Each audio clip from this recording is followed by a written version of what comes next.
أعوذ بالله من الشيطان الرجيم. بسم الله الرحمن الرحيم. الحمد لله رب العالمين. الصلاة والسلام على أشرف الأنبياء والمرسلين سيدنا ومولانا محمد وعلى آله وصحبه أجمعين. رب اشرح لي صدري ويسر لي أمري واحلل عقدة من لساني يفقهوا قولي. إلهي أظهر على ظهري قلبي سلطان لا إله إلا الله وحقق باطني بحاقة لا إله إلا الله واحفظني اللهم في مراتب وجودك بشهودك حتى لا أشهد غير أفعالك وصفاتك بنور وجهك الحق لا إله إلا الله. إلهي أنت مقصودي ورضاك مطلوبي أعطني محبتك ومعرفتك. اللهم صل وسلم وبارك على سيدنا محمد النور الذاتي وسر الساري في سائر الأسماء والصفات. Amma ba'd. Bapak ibu saudara-saudariku dimanapun saja berada, bertemu kembali dengan saya di Arif Billah Channel YouTube pribadi saya. Di sini saya akan melanjutkan kajian kita tentang kajian hikmah sholat dalam ma'rifat. Mudah-mudahan apa saja yang saya sampaikan melalui video di YouTube pribadi saya ini, channel pribadi saya ini berguna, bermanfaat bagi Bapak Ibu saudara-saudariku, dan terutama khususnya untuk saya sendiri. Semoga pada saat ini kita semua senantiasa dalam lindungan dan rahmat dan berkah Allah Subhanahu wa ta'ala. Amin ya rabbal alamin. Baiklah Bapak Ibu saudara-saudariku, mari kita sambung kajian kita di kajian hikmah sholat dalam ma'rifat yang sudah kita lewati di video sebelumnya. Baiklah kita mulai ya Bapak Ibu saudara-saudariku, simak terus kajian kita yang membahas tentang tanya jawab hikmah sholat dalam ma'rifat. Semoga bermanfaat, berguna, dan bisa dipraktikkan di kehidupan kita sehari-hari di tempat kita masing-masing. Baiklah kita mulai saja Bapak Ibu saudara-saudariku. Kemarin sampai di hamba sudah mengenali diri hamba, itulah kenyataan engkau, sehingga hamba pagi dan petang, siang dan malam selalu mengamalkan wujudmu ya Allah. Nah, ini udah sampai ke video sebelumnya ya. Kita lanjut ke kajian kita saat ini, hikmah sholat dalam ma'rifat bagian 3 ya. Bagian ketiga ini kita lanjutkan. Pertanyaan: bagaimana kamu menghadapkan wajahmu kepada wajah Allah? Jawab: karena aku sudah mengenal yang namanya manusia itu adalah sebagai rahasia Allah, maka seluruh apa yang nampak pun merupakan sifat rupanya jua, sehingga apabila kupandang sesuatu apa jua pun, maka nampaklah Allah pada sesuatu itu, sebab lenyap wajah sesuatu di dalam wajah Allah. Inilah yang dikatakan Allah sebagai firman-Nya, walillahil masyriq wal maghrib fa aynama tuwallu fatamma wajhullah. Artinya, dan bagi Allah timur dan barat, kemana saja kamu menghadap, di situ ada wajah Allah, atau di situ ada wujud Allah. Pertanyaan lagi: engkau mengaku telah dalam agama Allah dan tidak menserikatkan atau menyekutukan dengan sesuatu. Bagaimana? Apa itu agama? Apa itu mensyarikatkan atau menyekutukan? Nah, ini pertanyaannya Bapak Ibu saudara-saudariku, kita jawab. sini kitab ini membahas tentang kajian hakikat hikmah sholat dalam ma'rifat ya. Nah itu tadi pertanyaannya. Sekarang jawab. Yang dikatakan agama itu adalah pengenalan. Ya Bapak Ibu saudara-saudariku, yang dikatakan agama itu adalah pengenalan. Sedangkan hamba sudah mengenal. Hadis mengatakan awwaluddina ma'rifatullah. Artinya awal beragama itu mengenal Allah. Dengan demikian hamba dalam agamamu ya Allah. Dan hamba tidak mensyirikatkan atau menyekutukan, sebab hanya Engkau ya yang ada. Sedangkan adanya yang lain-lain itu merupakan sifatmu semata-mata yang berstatus la haula wala quwata illa billah. Artinya tidak ada daya upaya melainkan daya upaya Allah. Pertanyaan lagi ya Bapak Ibu saudara-saudaraku. Engkau mengatakan sholat ibadat hidup dan mati karena Allah, serta tiada sekutu baginya yang memiliki alam, dan mengaku dari golongan orang-orang muslim. Di mana kebenaran perkataanmu itu? Jawab ya. Jawab. Kebenaran perkataan itu, jawab. Jadi semua itu aku katakan, sebab sholatku itu merupakan af'al Allah sendiri. Sebab as-sholatu li zikri, artinya sholat itu buat mengingat aku. Sholat itu untuk mengingat aku. Sedangkan yang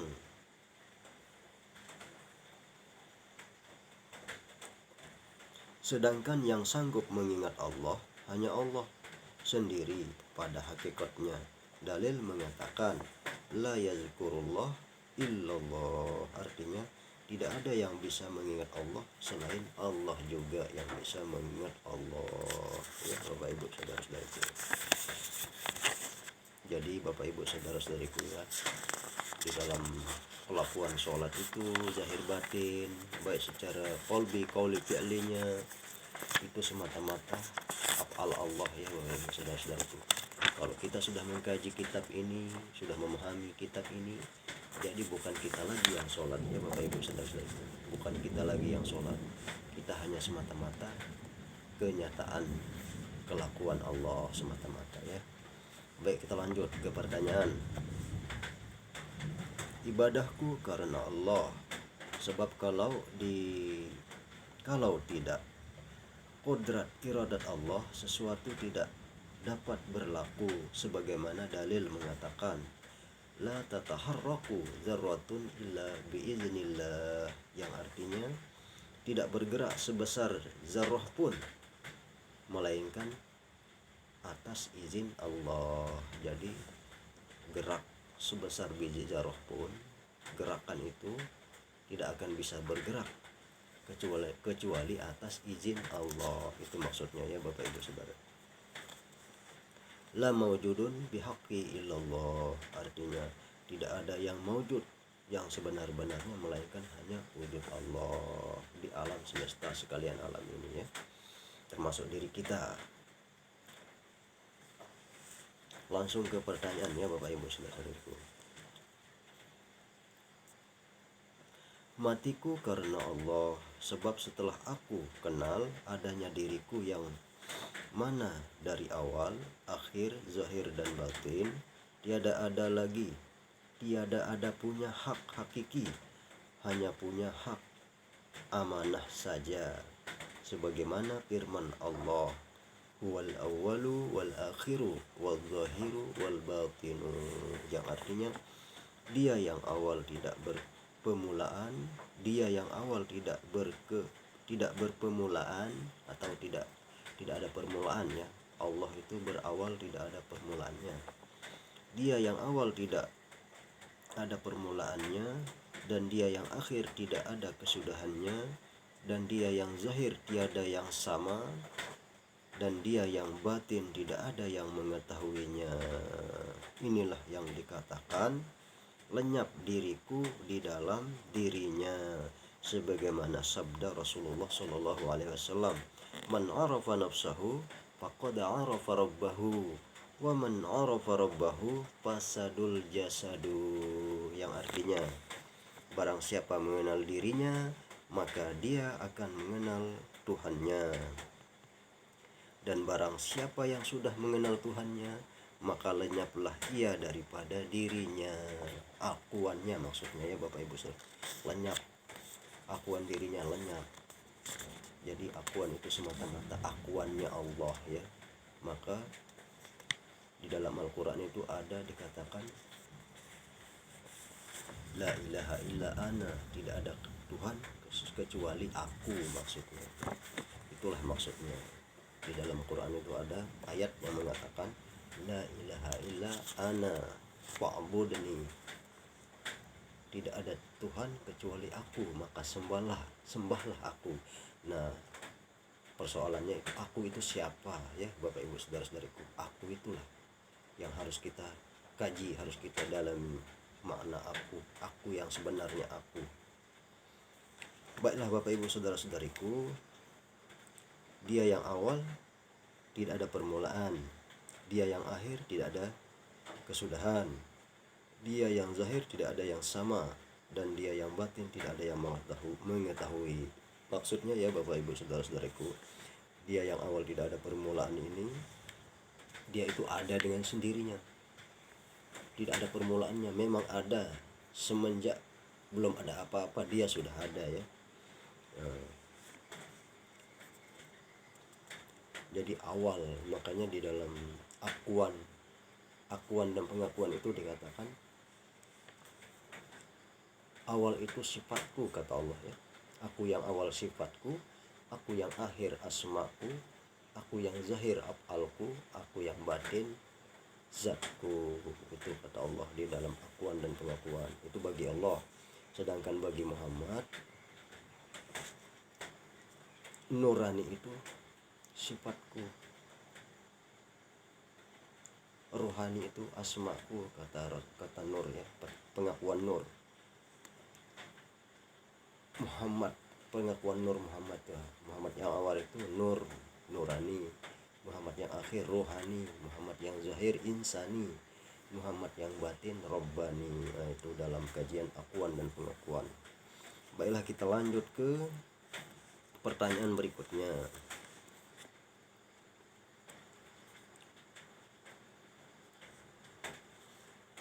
Begitulah matiku, karena Allah itu yang memiliki sekalian semesta alam. Itulah diri zahir dalam alam sogir, batin milik Allah semata.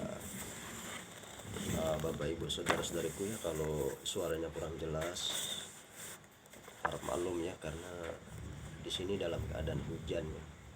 Dalam keadaan hujan mungkin suaranya kurang jelas ya, harap dimaklumi. Baik, langsung kita ke pertanyaan berikutnya Bapak Ibu saudara-saudariku. Engkau mengaku dari golongan orang-orang Islam. Bagaimanakah itu pengakuanmu? Jawab, sebab aku sudah kenal jadi lepas syirik. Inilah yang dikatakan hamba muslim di sisi Allah dan di sisi manusia. Beginilah kedudukannya orang yang tidak termasuk munafik secara khafi atau munafik batin. Setelah itu, mulut orang yang ma'rifat membaca ayat suratul Fatihah dimulai dengan a'udzubillahi minasyaitonirrajim. Artinya aku berlindung kepada Allah dari golongan setan, dari godaan setan yang terkutuk. Pertanyaan, bagaimana kamu berlindung? Yang mana dikatakan godaan dan mana setan yang terkutuk? Jawab, ada jawabnya Bapak Ibu ya. Simak terus ya Bapak Ibu saudara-saudariku, biar tahu hakikat sholat kita, amal ibadah sholat kita, biar tahu hakikatnya. Jangan kita hanya sekedar melakukan tapi tidak paham apa arti yang kita lakukan. Itulah amal ibadah yang sia-sia ya Bapak Ibu saudara-saudariku. Makanya simak terus ya hakikat sholat dalam ma'rifat. Langsung ke pertanyaannya Bapak Ibu saudara-saudari. Bagaimana kamu berlindung? Yang mana dikatakan godaan dan mana setan yang terkutuk? Jawab, setelah aku kenal kepada Allah,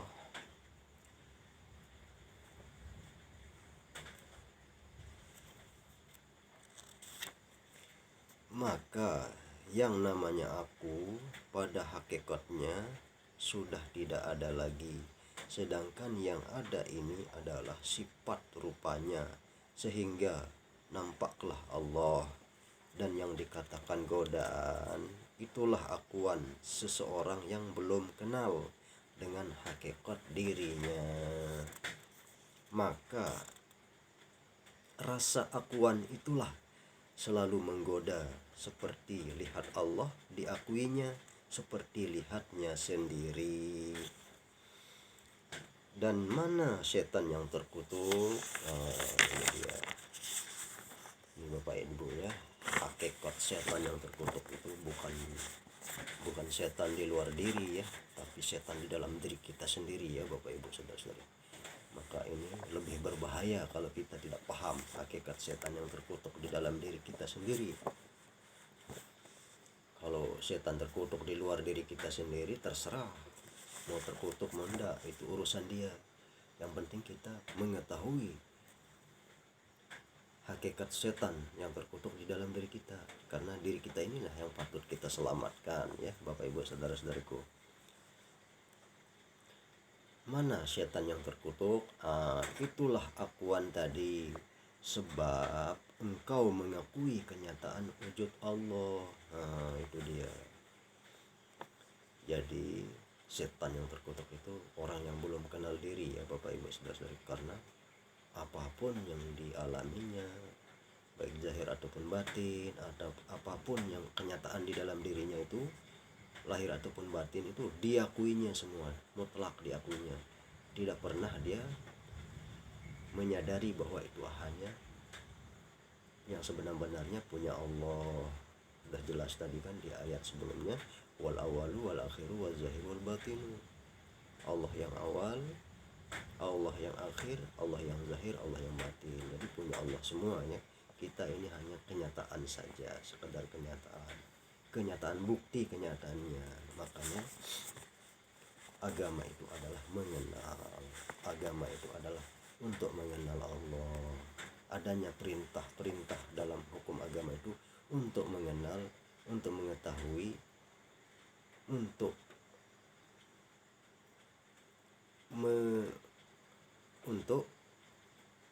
menyadari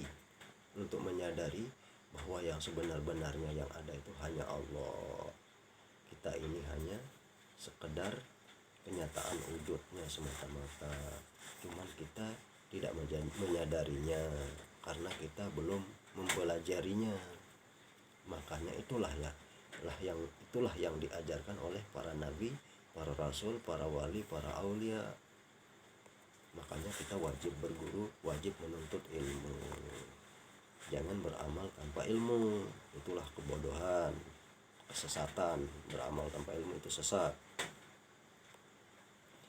Bapak Ibu saudara-saudariku yang saya kasihi dimanapun saja berada, langsung kita lanjut ke seterusnya. Lidah meneruskan membaca bismillah, artinya bismillahirrahmanirrahim, yang artinya dengan nama Allah yang Maha Pengasih dan Penyayang. Pertanyaan, di mana itu Allah dan di mana letak kasih sayang Allah padamu? Jawab, itulah sebab aku katakan dengan nama Allah, sebab aku sudah kenal bahwa Allah itu zat yang wajib ada, sebagaimana dalil menyatakan. Artinya Barang siapa mengenal dirinya, maka kenallah dia dengan Tuhannya.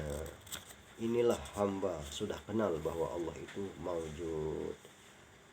Letak kasih sayang Allah itu karena ia maujud tadi. Kalau tidak kasih sayang Allah, mana ada sifatnya dan mana ada sifat hidupnya. Maka dengan kasih sayang Allah nampaklah sesuatu itu wujud sebagai tanda adanya dirinya. Nah, itu maksud daripada arti Bismillahirrahmanirrahim ya Bapak Ibu, secara hakikatnya. Kemudian lanjut, lidah meneruskan membaca ayat Alhamdulillahi Rabbil Alamin. Artinya, segala puji bagi Allah Tuhan semesta sekalian alam.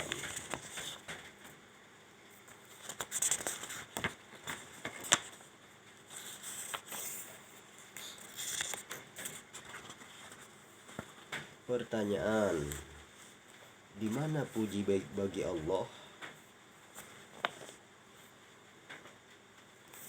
Buat semesta sekalian alam. Nah, ini dia pertanyaannya Bapak Ibu ya. Di mana puji bagi Allah buat semesta sekalian alam? Jawab, sebab kata alhamdu itu asal dari kata Ahmad, artinya terpuji. Karena Ahmad itulah yang menjadi alam semesta, itulah awal nur. Kata Rasulullah, ana min nurillah wal alami min nuri. Artinya, aku dari nur Allah dan semesta sekalian alam ini dari nurku, kata Rasulullah Shallallahu Alaihi Wasallam ya Bapak Ibu saudara-saudariku. Jadi awal kejadian semesta sekalian alam ini daripada Nur Muhammad atau Nur Ahmad ya Bapak Ibu saudara-saudariku. Sesuai hadis Rasulullah Shallallahu Alaihi Wasallam, ana min nurillah wal alami min nuri. Aku dari Allah, aku dari nur Allah dan semesta sekalian alam ini dari nurku. Maka oleh itu aku juga memuji diriku. Itulah yang dikatakan puji kodim bagi kodim. Langsung kita lanjut Bapak Ibu saudara-saudariku. Lidah meneruskan membaca Ar-Rahmanir-Rahim. Artinya, yang maha pengasih lagi maha penyayang. Pertanyaan, di manakah kedudukan kasih sayang Allah padamu? Jawab, kalau tidak Rahman Allah, mana ada tubuh hamba? Kalau tidak Rahim Allah, mana ada hidup hamba? Maka dengan Rahman Rahim Allah lah adanya yang lain-lainnya ini maujud. Jadi maksudnya Bapak Ibu saudara-saudariku ya, dengan Rahman Rahim Allah lah adanya yang lain-lainnya ini maujud. Lidah meneruskan membaca Maliki Yaumiddin. Artinya, yang merajai pada hari kiamat atau hari kemudian.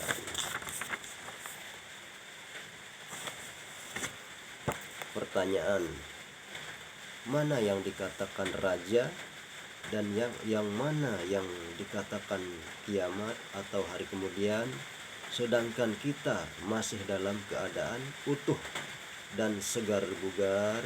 Jawab, dengan pengenalan hamba sehingga hamba dapat merasakan dari awal sampai akhir dan dari zahir sampai batin, hamba merasakan tidak mempunyai zat sifat asma af'al sebesar zarrah jua pun, melainkan hak Allah semata-mata. Inilah kiamat diri hamba, panahnya diri hamba, sehingga Allah lah rajanya pada diri hamba. Bagaimana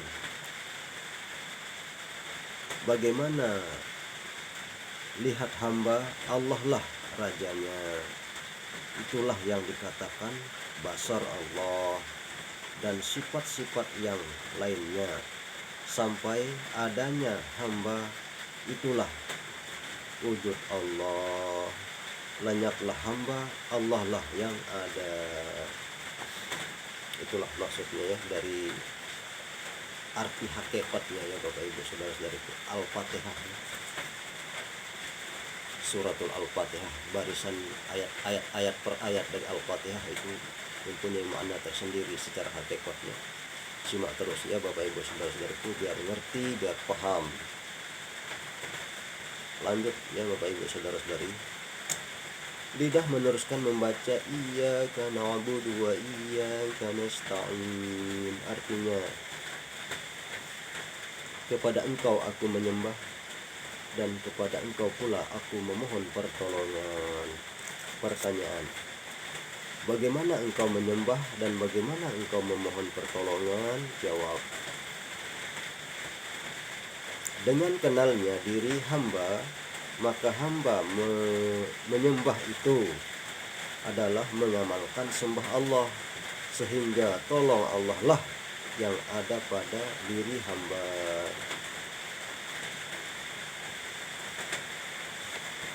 Kalau demikian, berarti Allah sendiri menyatakan af'alnya kepada sifatnya.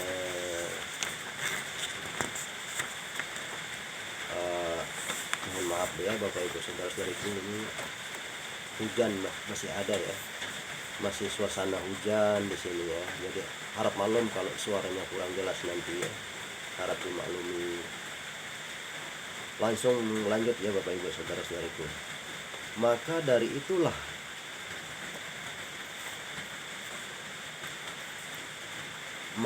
itulah surah Al-Fatihah itu 4 ayat buat Allah, 1 ayat buat Allah dan hambanya, 3 ayat buat hambanya. Itu pembagian surah Al-Fatihah ya Bapak Ibu saudara-saudariku. Jadi 4 ayat surat Al-Fatihah itu untuk Allah, buat Allah, dari Bismillahirrahmanirrahim sampai Iyyaka na'budu wa iyyaka nasta'in. Kemudian 1 ayat untuk Allah dan hambanya,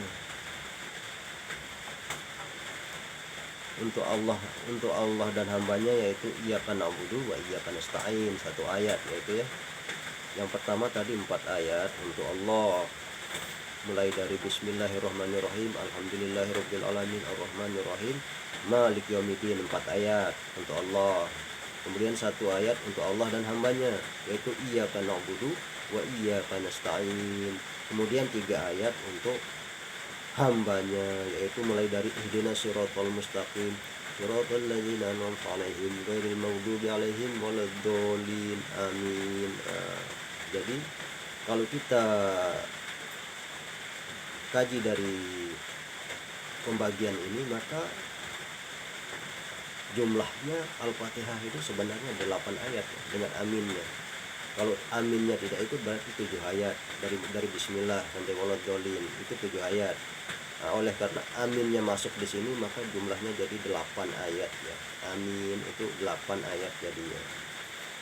Baik Bapak Ibu saudara-saudari, kita lanjut. Lidah meneruskan membaca ihdinas siratal mustaqim. Artinya, tunjukkanlah ya Allah kami ke jalan yang lurus. Pertanyaan: bagaimanakah engkau menghendaki jalan yang lurus itu? Jawab: sebab hamba mengamalkan zat sifat asma dan af'alnya. Allah, af'almu ya Allah, maka itulah yang lurus, sebab selain engkau tidak lurus. Itu dia. Jadi kalau kita sudah mengamalkan zat sifat asma dan af'alnya Allah, maka itulah yang lurus, sebab selain dari itu tidak lurus. Itu pengertiannya ya Bapak Ibu saudara-saudariku. Jadi maka harus mengenal zat sifat asma dan af'al. Cuman kan sekarang banyak orang yang hanya sekedar mengenal asma atau nama saja, tidak sempurna pengenalannya, maka pasti agamanya pun kurang sempurna ya Bapak Ibu saudara-saudariku. Jadi dari kelahirannya sampai kepulangannya nanti tidak akan sempurna ya, itu sudah pasti. Baiklah Bapak Ibu saudara-saudariku, kita lanjut. Apanya jalan yang lurus? Apanya jalan yang lurus? Itu dikatakan orang. Ini pertanyaannya Bapak Ibu saudara-saudariku. Apanya jalan yang lurus? Itu dikatakan orang. Jawab, yang dikatakan jalan yang lurus itu ialah sifat 7. Itulah hak Engkau ya Allah. Jadi jalan yang lurus itu adalah sifat 7, memahami sifat 7. Siapa-siapa saja yang mengamalkan sifat 7 hak Allah, berarti luruslah jalannya. Lidah meneruskan membaca siratal ladzina an'amta 'alaihim ghairil maghdubi 'alaihim waladdallin. Artinya, tunjukkanlah kami jalan yang Engkau ridhai dan yang telah Engkau beri nikmat, dan janganlah Engkau beri jalan yang Engkau murkai atau jalan yang sesat.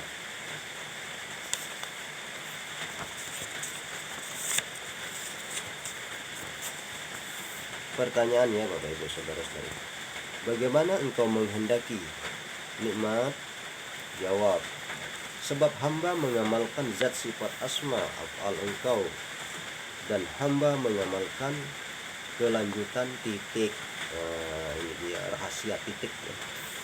Jadi penjabaran titik ini itu beda ya, beda kajiannya nanti ya Bapak Ibu saudara-saudariku. Ini hanya sekedar jawaban dari sebuah pertanyaan di dalam kitab Hikmah Sholat dalam Ma'rifat saja. Hanya sebatas titik itu saja. Bagaimana engkau menghendaki nikmat? Jawab, sebab hamba mengamalkan zat sifat asma af'al Engkau, dan hamba mengamalkan kelanjutan titik. Kalau begitu, engkaulah yang wajib menerima jalan nikmat dan lepas engkau dari kesesatan.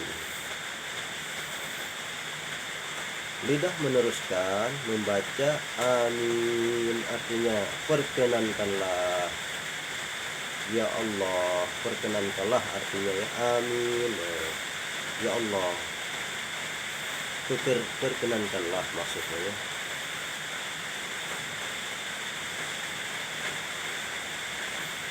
Ya Allah, pertanyaan ya. Ya Allah, batin pun bicara, bagaimana bicaranya? Jawab, bicaranya kalau sudah engkau yang diamalkan, yang maujud Allah, maka semua keinginanmu sudah dikabulkan Allah. Amin ya robbal alamin. Nah, selesai ya pembahasan kita tentang kajian hikmah sholat dalam ma'rifat di dalam tafsir Al-Fatihah secara hakikat sudah selesai ya Bapak Ibu saudara-saudari. Dari bismillah sampai amin. Itu penjabarannya sudah cukup lengkap tadi ya.